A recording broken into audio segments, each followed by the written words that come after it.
Udah subscribe belum? Kalau belum ya subscribe lah. Dan jangan lupa nyalakan loncengnya. Kalau enggak, retak tinggalkan bubuan. Di sebuah pulau yang bernama Drumline, ada seorang anak kecil yang berambisi menjadi pahlawan. Ia bernama Dai, akan tetapi bukannya latihan ia malah bermain-main. Jelas kakeknya yang bernama Brace memarahinya, diketahui ia belum menguasai satu sihir pun. Diceritakan dahulu kala ada seorang pahlawan yang melawan Raja Iblis penyiksa manusia. Sang pahlawan bersama dengan teman-temannya akhirnya mengalahkan Raja Iblis, akan tetapi semua monster yang di pulau itu yang sudah Dai anggap teman, semuanya berada di bawah kendali Raja Iblis, dan kakeknya ingin Dai menjadi seorang mage, padahal Dai sendiri ingin dirinya menjadi pahlawan. Meskipun kakeknya tidak mendukung Dai menjadi pahlawan, namun ia masih mempunyai teman yang ia namai Go-Machan yang selalu mendukung dan setia menemaninya. Ada sekumpulan orang datang ke Pulau Drumline. Mereka mengaku sebagai pahlawan. Dai pun memanggil semua monster di sana untuk berkumpul, dan ternyata mereka bukanlah pahlawan melainkan orang jahat. Mereka datang ke sana untuk menculik Go-Machan. Diketahui Go-Machan adalah jenis golden metal slim yang sangat langka. Untuk menyelamatkan Go-Machan, Brace memberikan Dai tabung sihir. Setiap tabung dapat menjebak satu makhluk hidup di dalamnya. Cara menggunakan iaitu tunggal ucap gulp untuk menyedot dan ucapkan gush untuk mengeluarkan isinya. Iru-iru. Mazu ji-chan. Iru-iru. Iru-iru. Takaeru yatsu, atsumare! Dai meminta agar mereka mengambilkan Go-Machan, dan ia pun langsung mengeluarkan semua temannya dari tabung sihir untuk mengalahkan para pahlawan palsu itu.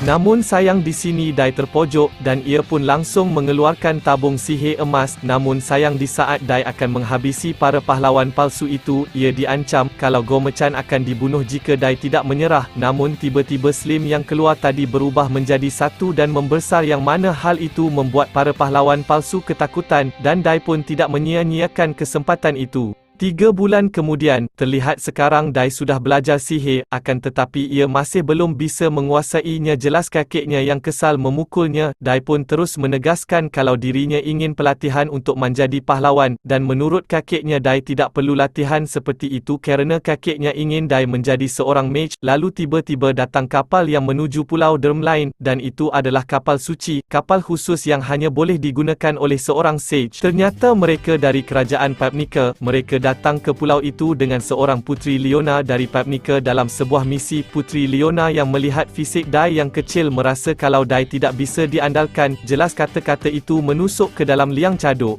Dan ternyata tujuan mereka datang ke sana iaitu untuk melakukan ritual guna menerima berkah dari Dewa Bumi. Mereka pun meminta Dai untuk mengantarkannya.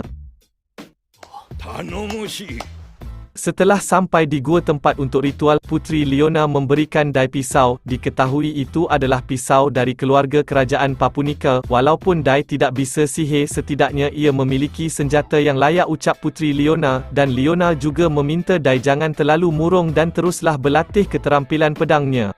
Lalu tiba-tiba muncul kalajengking yang mengamuk. Leona meminta agar Dai mengusirnya, akan tetapi itu bukan monster dari Pulau Drumline. Monster itu menyerang Leona. Dai yang melihat itu tidak tinggal diam, ia pun langsung melawan monster kalajengking itu dengan pisau yang diberikan Leona.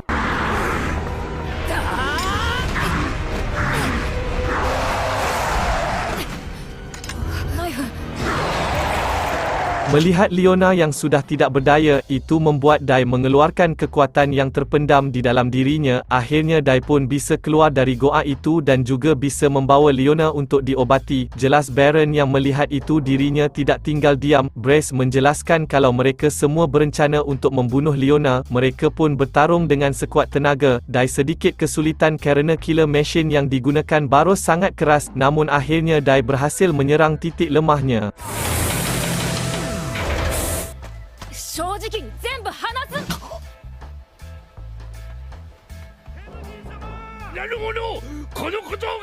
Leona sangat berterima kasih pada Dai kerana telah menyelamatkan nyawanya. Leona meminta kalau Dai sudah menjadi pahlawan, ia menyuruhnya untuk datang ke Papunika kerana Leona akan menjadikan pengawal atau apapun itu. Dai yang sedang bermain dengan para monster merasa heran kerana para monster menjadi aneh sikapnya. Ia pun langsung menemui Brace untuk menanyakannya dan ternyata itu adalah ulah Raja Iblis yang sudah bangkit. Dorongan yang memuat para monster mengamuk adalah keinginan jahat Raja Iblis. Dia ingin mengumpulkan para monster dengan kekuatan gelapnya untuk mencuba menggulingkan dunia lagi. Oleh kerana itu Brace meminta Dai untuk meninggalkan pulau itu sebelum semua monster membunuhnya. Akan tetapi Dai menolak untuk meninggalkan pulau kerana menurutnya itu bukan sesuatu yang dilakukan seorang pahlawan. Bersamaan dengan datang seseorang yang memuji kata-kata Dai. Perkenalkan, ia bernama Avan atau kita panggil saja Sensei, dan yang satunya lagi bernama Pap untuk mengusir pengaruh jahat Sensei menggunakan Mahou Ukatoru.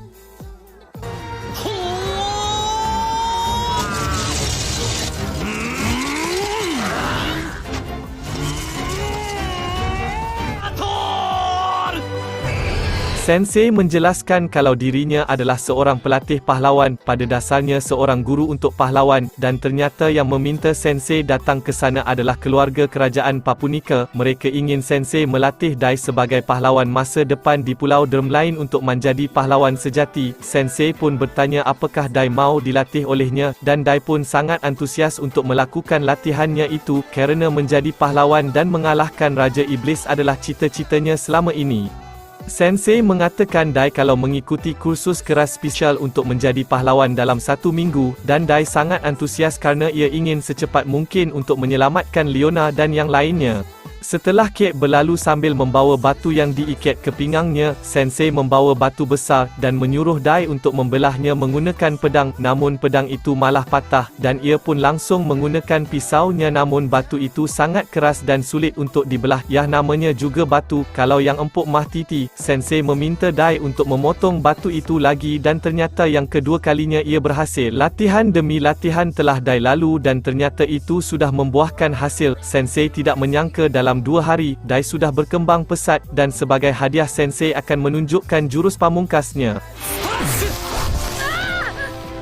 ではまず大地を切る技見せちまうなんて木の棒でスペシャルハードコースに参加していいんですよ。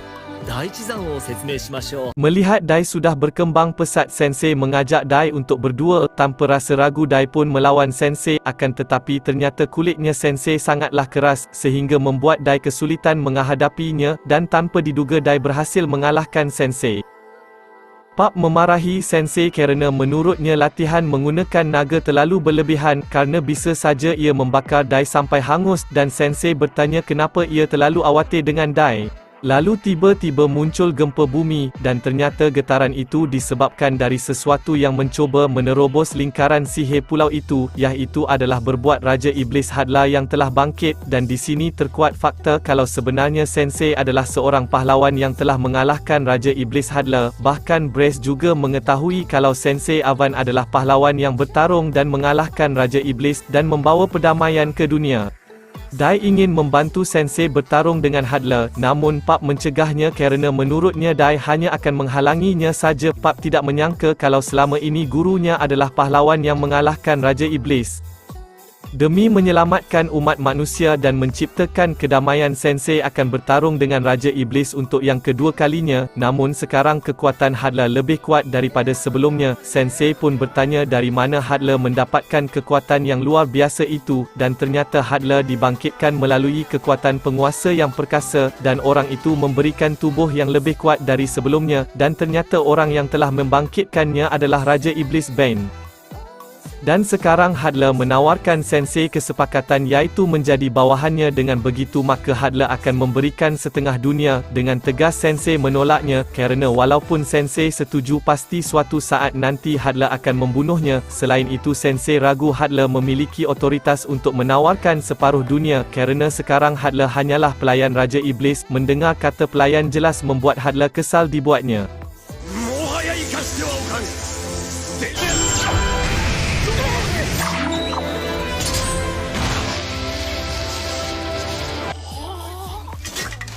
Di saat Hadler akan menghabisi Sensei, Dai datang untuk menyelamatkannya, namun sayang kekuatan Dai belum cukup untuk mengalahkan Hadler. Di saat Hadler akan menghabisinya, Sensei menyelamatkan mereka dengan mengorbankan dirinya sendiri.